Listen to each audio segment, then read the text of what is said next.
అన్ని విధాలుగా అండదండలుగా ఉన్న తేజమూర్తి గారికి జన్మదిన శుభాకాంక్షలు తెలుపుకుంటూ ఈ వేదికను అలంకరించిన పెద్దలందరికీ ధన్యవాదాలు తెలుపుకుంటూ ఈ కళ్యాణ మండపం స్టార్ట్ అవ్వడానికి మేజర్గా ఒక నలుగురు ఐదుగురు ఫస్ట్ అనుకొని ఇటువైపు వచ్చినప్పుడు మాకన్నీ పేద సామర్థ్యులు చెప్పారు, ఇది పూర్తి కాదు, అది మీరు చేయలేరు, అది ఎందుకు చేస్తారు, అసలుకి ఎవరు సహకారం అందించరు అని చెప్పారు.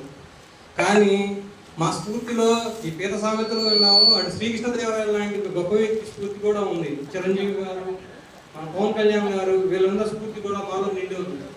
దాన్ని మేమేమనుకున్నామంటే ఒకదాన్ని పైకి ఎక్కితే దాని ద్వారా మిగతా బయటికి వెళ్ళాలని ఆలోచిస్తున్నాయి, కానీ దాని కింద లాగాలని కాదు. మనందరం కలిసికట్టుగా ఉంటే ఒకరొకరు చేయి పట్టుకుంటే ఏది అసాధ్యం కాదు, ఏది చేయలేదంటూ ఏం లేదు. చెడు జరిగినప్పుడు మంచి జరిగింది.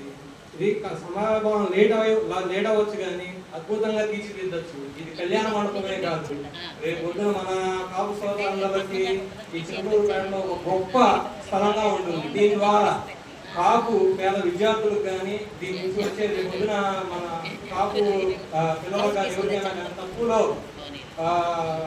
ఈ కళ్యాణం జరుపుకోవడానికి కానీ దీని నుంచి సభ నిర్వహించుకోవడానికి కానీ ఒక గొప్ప స్థానంగా ఉంటుంది. దానికోసమే మేము అందరూ కలిసికట్టుగా దీన్ని గొప్పగా నిర్వహించుకోవాలి. దీంట్లో అందరు సహాయ సహకారాలు అందించాలి.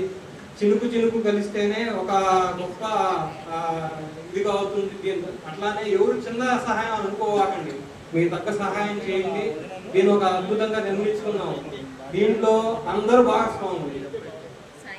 దీన్ని మనందరం స్ఫూర్తిగా నింపుకొని తొందరగా దీన్ని పూర్తి చేసుకోవాలని మనస్ఫూర్తిగా కోరుకుంటున్నాను. నాకు ఈ అవకాశం ఇచ్చిన అందరికీ ధన్యవాదాలు.